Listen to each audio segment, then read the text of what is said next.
The plain was silent, except for the sound of tools striking wood. In the early light, a long shadow fell across the beams rising from the ground. Timber from distant hills had been dragged across the landscape by men who did not understand the full purpose of the structure they were building. They only knew that the man directing them carried a seriousness that unsettled them.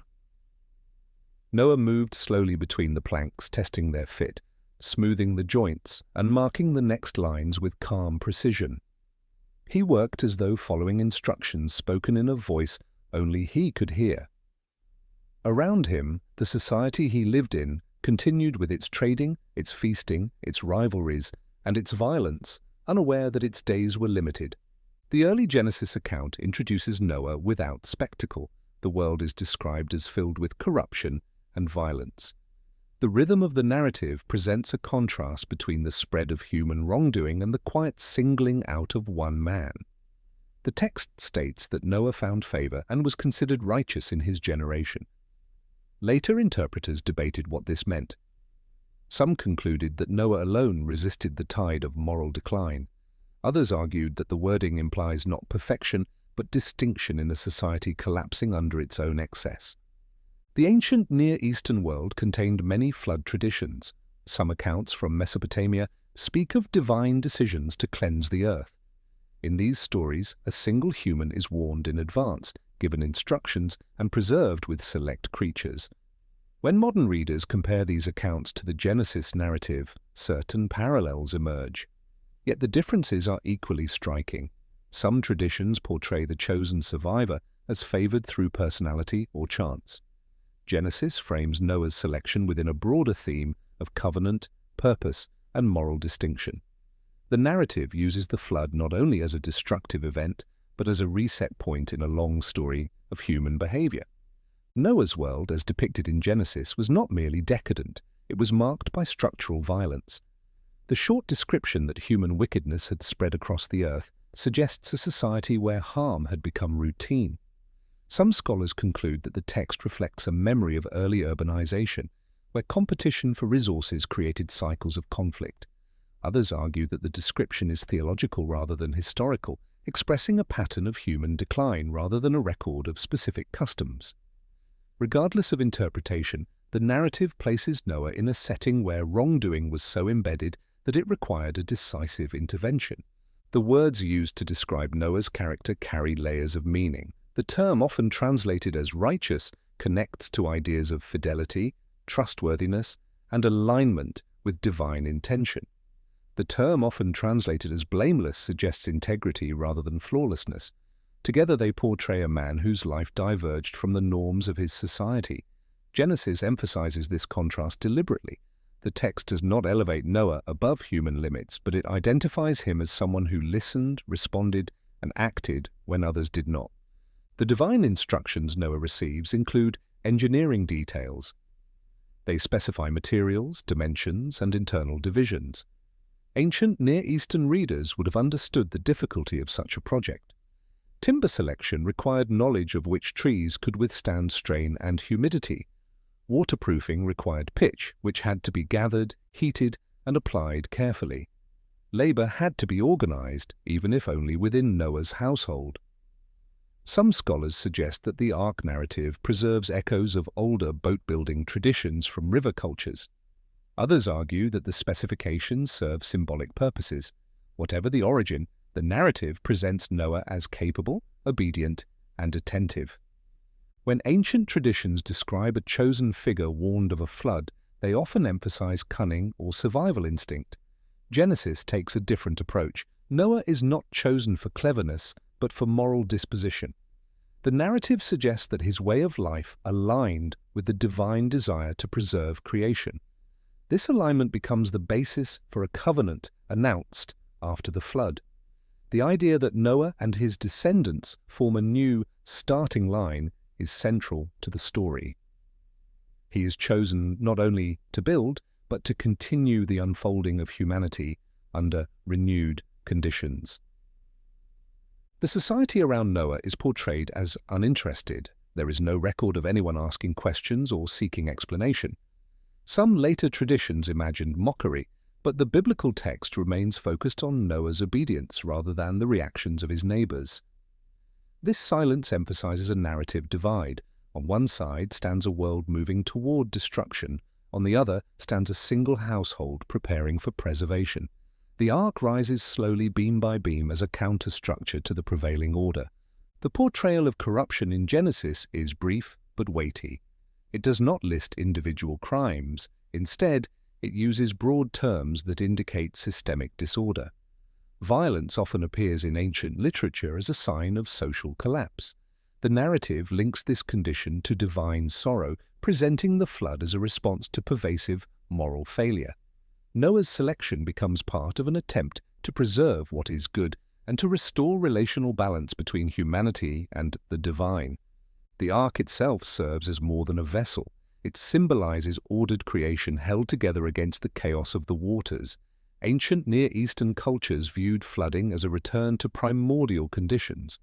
In the Genesis account, the floodwaters erase the structures of ordinary life, leaving only the ark as a point of continuity. Noah's construction thus becomes part of a larger theological theme. He participates in maintaining creation when the world around him loses its shape. Noah's family shares his preservation. Their inclusion reflects ancient understandings of household identity. A patriarch's decisions could affect every member. By choosing Noah, the narrative extends preservation to those linked to him. This detail appears in several early traditions where divine favor or protection follows household lines. It also prepares for the post-flood covenant, which is granted not only to Noah but to all his descendants. In some ancient accounts, the chosen flood survivor negotiates with the gods or expresses reluctance. Genesis presents no such hesitation. Noah builds, gathers animals, and follows instructions without recorded complaint. This silence has puzzled interpreters. Some believe it highlights Noah's obedience. Others see in it a literary device meant to focus attention on the unfolding actions rather than dialogue. The absence of Noah's spoken words contrasts sharply with the detailed description of his labor. He is portrayed more by what he does than by what he says. The animals brought into the ark reflect the ancient view of humanity's role in caring for creation. The preservation of species ensures continuity after the flood. Some scholars argue that the narrative uses this detail to emphasize the orderliness of the divine plan. Others suggest symbolic meaning in the distinction between clean and unclean animals. Whatever the case, Noah becomes the caretaker of life during the flood. His actions protect more than his own lineage. The flood narrative compresses time. It moves quickly from divine decision to rising waters. Yet the construction of the ark would have taken considerable effort. The time required reinforces the theme of patience. Noah labors long before the first drop falls. His work symbolizes a long-term response to a long-term problem. In a society filled with instability, his persistence stands out. When the floodwaters rise, the narrative shifts from preparation to preservation. The ark lifts from the ground and becomes the only stable structure amid the chaos. Waters cover the land, erasing boundaries that once defined homes, fields, and cities. For ancient readers, this image would have carried emotional weight. Flooding was a common and feared disaster. The idea that only one vessel remained above the waters reinforced the theme of singular preservation.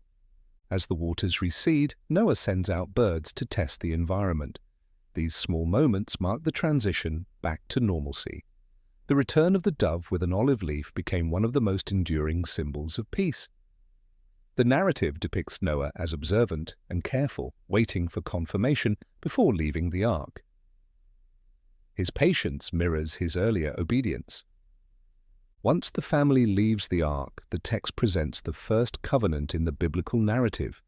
This agreement establishes stability and assures that the flood will not be repeated.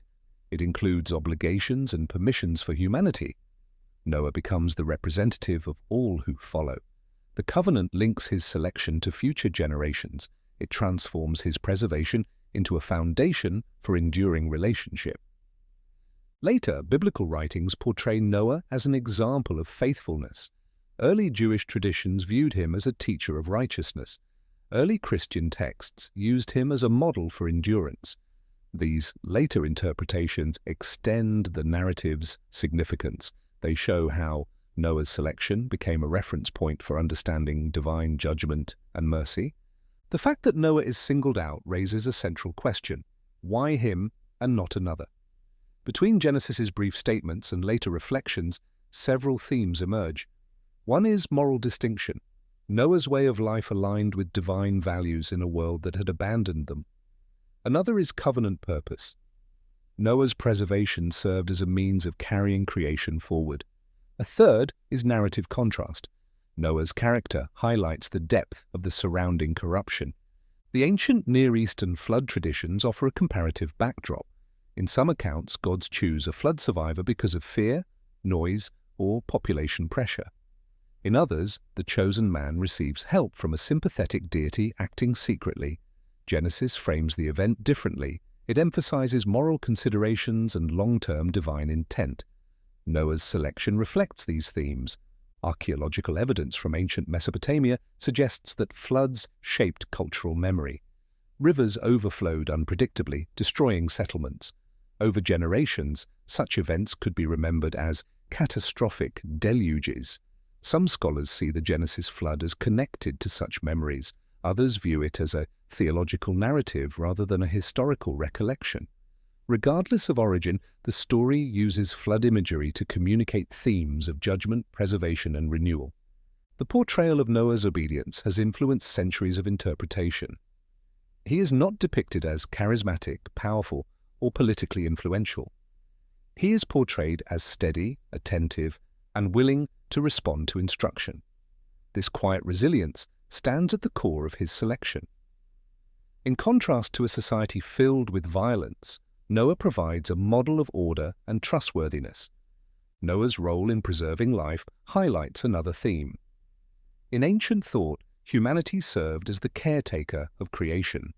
By building the ark and gathering animals, Noah fulfills this role during a time when creation faced destruction. The narrative portrays him as a steward entrusted with more than his own survival. The story's focus on covenant reveals its long-term implications. Noah's selection does not end with his rescue. It leads to commitments extending to all generations.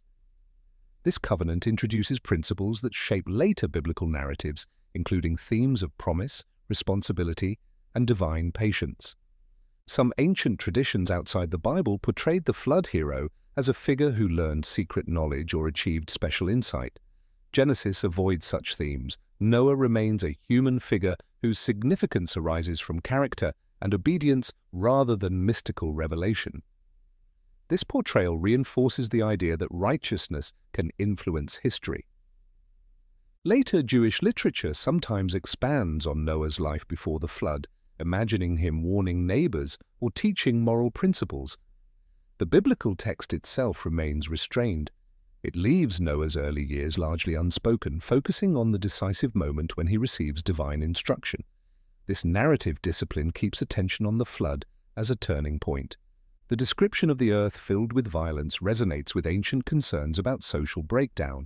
In urban environments across Mesopotamia, competition for resources could lead to conflict.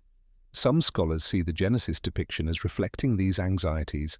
Others argue that the text frames violence symbolically as a sign of humanity's departure from divine intention. Either perspective highlights the narrative's moral dimension. The flood narrative's simplicity allows it to function across cultures and generations. It speaks of destruction and renewal, judgment and mercy, human responsibility, and divine purpose. Noah's selection becomes a focal point for understanding these themes. The text's restraint invites reflection rather than precise reconstruction. The ark's construction has drawn interest from engineers and historians. Measurements expressed in cubits suggest a large, stable structure. Some scholars argue that the proportions match vessels designed to withstand rough conditions. Others view the details as symbolic. The text does not explain how Noah obtained materials or organized labor. Its focus remains on the act of obedience itself. The animal's inclusion reinforces the theme of continuity. Life after the flood depends on preservation during it. Noah's role as caretaker becomes essential.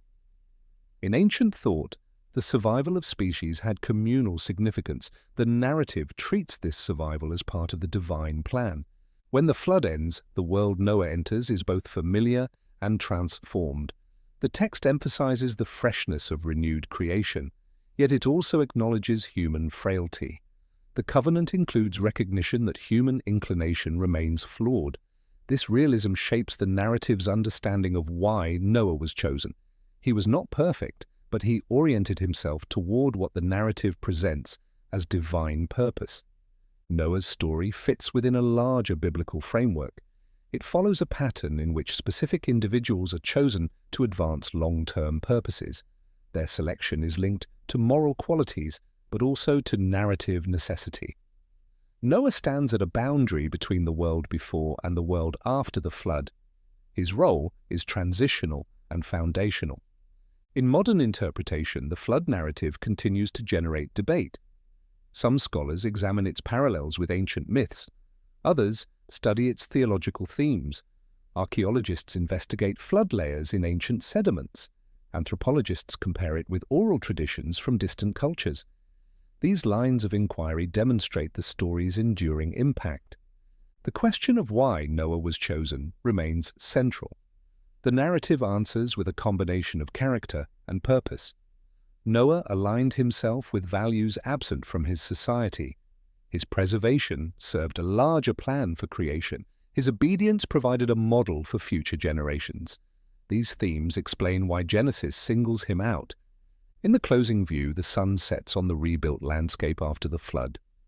Noah stands near an altar he has constructed, offering a gesture of gratitude. Around him lies a world washed clean, waiting for cultivation, settlement, and history to unfold again. The reasons for his selection echo in the quiet scene. Amid a corrupt society, Noah chose a different path. Amid widespread violence, he remained steady. When instructed to build, he built. When called to preserve life, he obeyed. His selection was both a recognition of his character and a step toward renewing the world.